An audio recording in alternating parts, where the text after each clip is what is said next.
Assalamualaikum warahmatullahi wabarakatuh. Perkenalkan, nama saya Bibi Ansari. Saya dari Fakultas Hukum Ekonomi Syariah STM Suriah.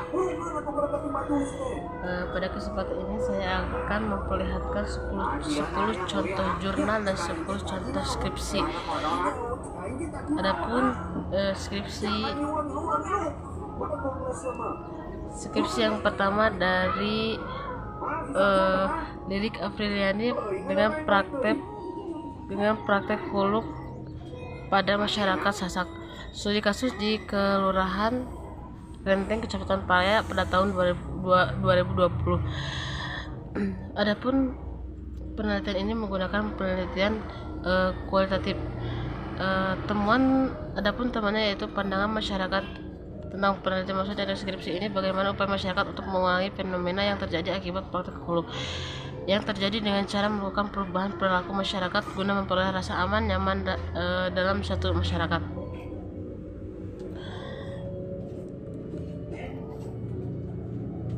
Adapun yang kedua adalah Siti Romlah dengan judul hak ex officio hakim tentang nafkah mut'ah dalam perkara cerai talak di Pengadilan Agama Surabaya pada tahun 2016.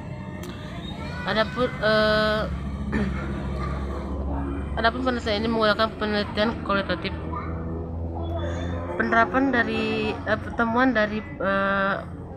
dari praktek penelitian ini adalah penerapan hak ofisial terhadap nafkah mut'ah istri dalam perkara cerai talak yang terjadi di Pengadilan Agama Surabaya berlaku dengan baik dan efektif sekali, karena hal ini untuk melindungi hak istri pasca perceraian.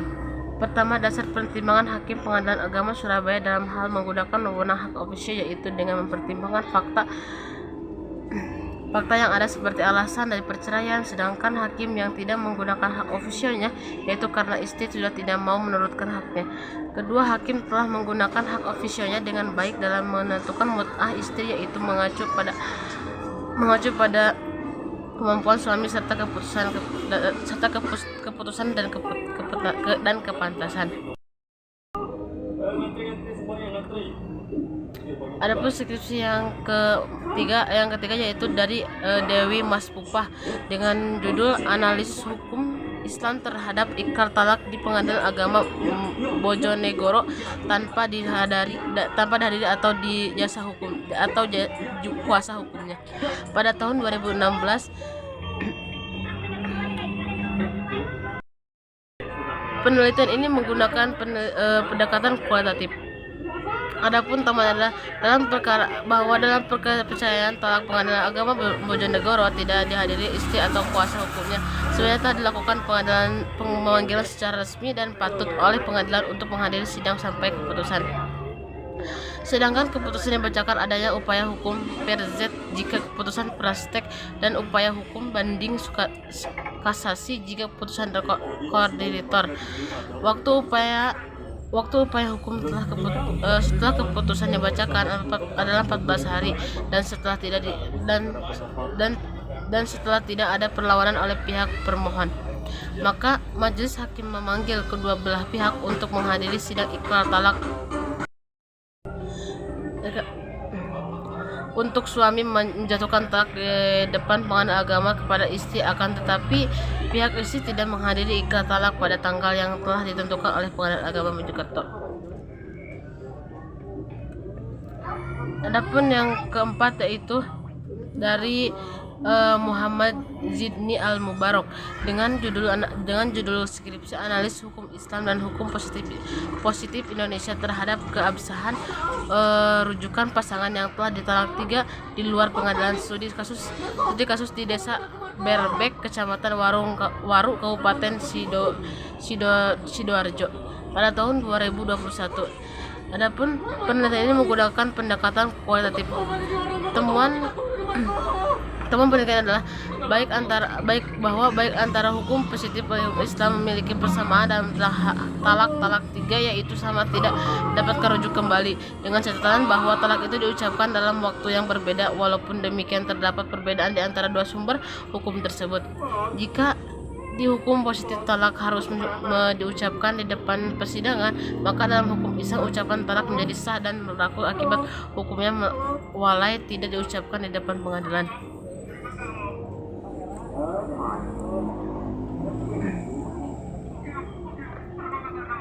Adapun skripsi yang kelima yaitu dari Khairul Rahmah dengan judul skripsi analisis hukum Islam terhadap perspektif masyarakat Desa Kinanjang, Kecamatan Bendo, Kabupaten Magetan tentang talak bain kubro pada tahun 2021. Adapun pendekatan skripsi ini yaitu pendekatan kualitatif. Adapun temannya itu menyebutkan bahwa persepsi tokoh masyarakat Desa Kinanjang tentang talak bain kubro ada beberapa pendapat, yaitu diantaranya talak bain kubro atau masyarakat desa ketahui pemahaman yang talak tiga dengan ucapan talak dari suami sampai 3 kali tanpa mengenal adanya iddah serta jatuh talak, dan ini sudah dikatakan jatuh talak 3 jika ingin kembali harus nikah dengan orang lain terlebih dahulu, maka hal tersebut sesuai dengan Quran surat Al-Baqarah ayat 230.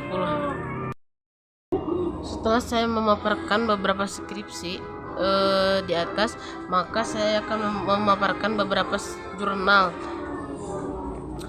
Adapun jurnal yang pertama yaitu dari Nur Hidayati dengan judul Kewenangan Hakim Pengadilan Agama dalam menentukan iwad pada gugatan perceraian dengan talak hulu dan perceraian karena melanggar talak pada tahun 2017. Adapun penelitian ini menggunakan pendekatan kualitatif. Lokasi penelitian di Pengadilan Tinggi Agama Yogyakarta. Adapun temannya itu bahwa hakim tidak memiliki kewenangan untuk menentukan iwad dalam perceraian talak hulu kecuali pada terdapat petitum subsidiar ex aequo et bono. Sedangkan dalam perceraian karena pelanggar talak hakim tidak iwad dalam perceraian ini telah ditetapkan secara rogib dalam Keputusan Menteri Agama Republik Indonesia nomor 411 tahun 2000 tentang penetapan jumlah uang iwad dalam rangkaian sigot talak bagi umat Islam, dan juga tercantum beberapa buku nikah yakni sebesar 10 juta. Adapun jurnal yang kedua yaitu dari Putri Nurhayati Mahendra Hartini ya, dengan judul penelitian kehilapan nyata yang dilakukan oleh hakim sebagai alasan pembatalan keputusan cerai talak yang telah diikrah melalui upaya meninjauan kembali pada tahun 2019. Adapun penelitian ini menggunakan pendekatan kualitatif. Pertemuannya yaitu secara tekstual klausa kehilapan nyata yang dilakukan oleh hakim dapat dimaknai sebagai kehilapan atau kekeliruan atau perbuatan tidak sengaja hakim terlihat jelas dalam pemberian izin untuk mengikrarkan talak. Kedua, implementasi menggunakan klausa kehilapan nyata dilakukan oleh hakim dalam praktek pengadilan tidak ditemukan. Jurnal yang ketiga adalah dari Reza Zulkarnain Lilik Istiqomah Pratiwi Puspito Andini dengan judul Nafkah Masa Tunggu Istri ditalak bain kubro dalam keadaan hamil menurut komplikasi hukum Islam pada tahun 2014. Adapun jurnal ini menggunakan pendekatan kualitatif. Temuannya yaitu resiko dinamis muncul dari perubahan kondisi tertentu, contohnya perubahan kondisi masyarakat, perubahan teknologi, munculnya resiko baru.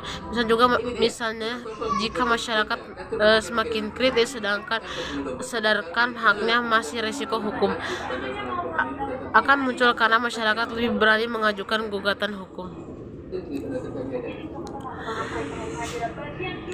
Adapun jurnal yang ketiga yaitu dari Mustating Daeng Marwa dengan judul Kajian normatif tentang implikasi hukum terjadinya cerai talak dan cerai gugat dalam perspektif komplikasi hukum Islam pada tahun 2021.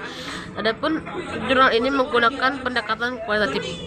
Temuannya yaitu implikasi hukum perceraian yang ditimbul dari cerai talak adalah bekas suami diwajibkan untuk memberikan mut'ah, nafkah iddah, kiwasah, melunasi mahar, dan memberikan biaya hadnonah untuk anak-anaknya yang belum dewasa, dan selama masa iddah suami memiliki hak rujuk pada istri. Sedangkan implikasi hukum cerai gugat dalam bekas istri tidak berhak untuk atas nafkah iddah dari bekas suaminya, dan bekas istri tidak memiliki hak rujuk hingga bila pasangan tersebut mau hidup bersama lagi dalam ikatan pernikahan, maka mereka harus kawin kembali sesuai dengan rukun dan syarat perkawinan.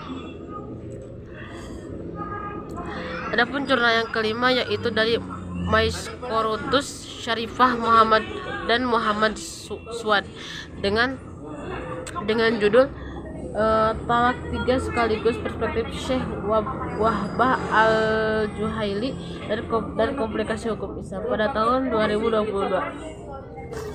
Adapun penelitian ini menggunakan penelitian kualitatif. Temuannya yaitu dengan menganalisis pendapat Syekh Wahbah Al-Juhaili dengan menyebutkan adanya 3 pendapat ulama tentang talak 3 sekaligus, serta pemikirannya tentang penetapan talak dan memilah praktek terjadi talak menjadi 2 bagian, yaitu talak yang tidak membutuhkan keputusan pengadilan dan talak yang tidak dan talak yang harus melalui putusan pengadilan. Dari pemaparan jurnal dan skripsi di atas, saya dapat menyimpulkan bahwa ketika saya nanti membuat